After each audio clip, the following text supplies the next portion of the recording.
Hello, everyone. My name is Chris Cortes, and welcome to the audio commentary for The French Assassin with a Bad Comb Over. I was the writer, director, and among other roles for this film. And what you guys just saw was actually the new Robot Head Entertainment logo, which we did for new decade. Time for a new logo. It's been a while. So this movie was, whew, man, a very long time in the making. When I first, this was a character I created in high school that I doodled him, and seeing him brought to life is just so cool. It's just so awesome that this idea finally was birthed, into the real world after almost 20 years. But the long and short of it, it was a character I had, and my friend Brian, who's playing the character right here and throughout the whole movie, mentioned it to some of his coworkers and who are filmmakers, and they you know, flirted with the idea of what if we made a movie based off the French Assassin, and he told me about it, and I was like, yeah, that sounds great, and I had no idea what I was gonna do. Or like I didn't really think of how one could make one. Like I wasn't involved at that point, but I'm like, how do you make a movie on that? And after a while, I started getting really curious with the prospect. So without Brian even knowing, I wrote an outline, a story outline, which is basically this. It's kind of like a week in the life of the French assassin, and we see him at home and being his true self, so to say, doing doing a bunch of stuff, pottery, watering his plants, all this stuff, and and then we see him doing like these assassination jobs in between, or we see what happens to him. Like uh, sometimes people try to kill him or something like that.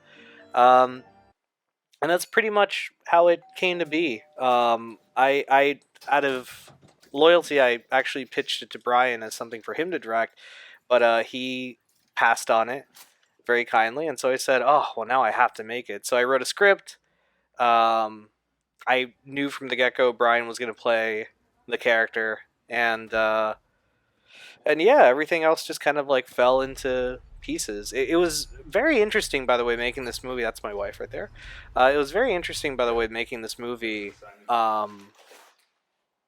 Like without having to rely on yourself as the lead actor. A lot of the movies I'd done prior to this, were all movies that I played the main character or something like that. So I had a lot of lines, but here it was just so nice to be able to be like, you know what?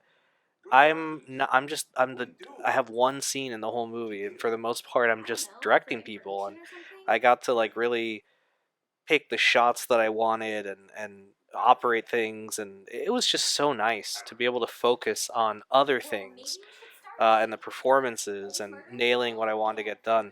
This is one of my favorite movies I've made. I just had such a fun time making this, and a big part of that was that just being able to go back. Another thing I tried to do in this movie was, as you see, we don't just film entirely at my house. We actually leave and go to other people's houses. My friend Holta, who's playing one of the assassins here opposite my wife, was very kind enough to say, "Sure, man, use my house." And later on in the movie, you'll see that Brian, aside from starring in the movie, was also very kind enough to allow me um, to use his house as well. This was so funny, by the way, that my Brian came over to my friend Holta's house, and we shot this whole scene, and he only had this one part that took like probably 5 minutes to film his part, whereas everyone else, took a little longer. Um, but okay, so the mustache and the wig, it just got worse and worse. Like you could tell we're very late in the game of filming this movie because like the thing is half off, or it like the mustache is peeling off or anything like that. Um, that's a good like hint to know of when we shot this. All this stuff of him. Oh, this is my favorite shot of the whole movie right there. Ah, love that shot. Um, That was actually the first day. A lot of those shots of him hanging out in his house, all those were day one. Um, so yeah, here's my scene. I rehearsed so hard with my wife for this scene. I had the whole thing memorized. I don't have it memorized now, but there was a very long period of time where I had this whole thing memorized, and I did it in pieces. I did it like just memorizing it. Then I started doing it with me actually on one foot and with one arm because I wanted to, and wearing the eye patch and wearing the costume because I wanted to. It's one if you it's little things like that you don't really pick up on, but if you memorize your scene or your line or whatever, and you're just more comfortable, you might not really do the same performance. You know, if as opposed to like how you're actually going to be filming. Here, I'm not standing on one foot, obviously, for the close-ups, but for like the certain shots, I want to make sure that I'm like, dude, you have one arm out, and you're only going to be able to see with one eye, and you got to know what your thing is. But yeah, I practiced this for a long time because I knew it was my only scene, and I really wanted to nail it, and I'm proud of myself. I think I did a great job. I like it. I like how everyone did, actually, for the record. My wife was great. Brian was great. He carried the whole movie by himself. Holta was excellent. Um, yeah, no, it was great. So the yellow motif here, I want to mention this. All the subtitle, um, all the title cards, like this, like Saturday, they're all yellow. That was actually my wife's idea. And, well, her idea was for the subtitle to be yellow, and I did it, and I think she recommended that so it would stand out more against like white backgrounds or stuff like that. But I realized, oh my god, this is like really foreign looking because there's a lot of foreign films that have yellow subtitle. And I love that because, he is a character speaking a foreign language throughout the whole movie. So I actually ran with that and used it for everything. Even the credits are yellow. And it just was something that I really think adds like a foreign feel to it, at least from the POV of the French assassin. So this scene, oh my god, this scene was the hardest scene for me to write. There was so many iterations of this whole sequence. Originally, she came in and found her husband shot and dead, and I just never liked how it came out. Um, during all the iterations of the script and creating the movie, it became very clear what I had written didn't really fit with the rest of the movie.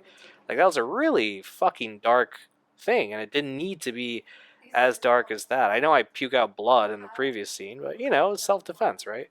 Um, but here, this was like a last minute rewrite. I just wrote it like a week before the shoot, and I sent it to my sister who plays that character, the woman that walks in, and I'm like, and I sent it to Brian as well, and they nailed it, um, and I really like how it came out. It was definitely a lot better than what I'd previously written. It's less wordy, it's more direct to the point. I think the original scene kind of like stopped the movie dead in its tracks, and this kind of like flows along with the film. The way I intended for it to from the get go. So, um, yeah, no, I really love the way this came out. And here, oh, this is so great. I love the way this is just such a great thing. This was handheld. I did this holding the camera. And so here, we finally make it through the whole week. And, in watching this movie so often, I realized that this entire movie is one big joke. Because we open the movie with him doing all this stuff, and he looks at his hair, and he's like, "Ugh, this hair is horrible." And we follow him through this whole week where he's this like professional, and he's so astute and confident. And then it all comes back to this scene where he's like, clearly has self-esteem issues, and like he should just shave his head, but the man is just like, "No." So the whole movie is one big joke, really. It's like a 10-minute long joke. Uh, but I think it's wonderful.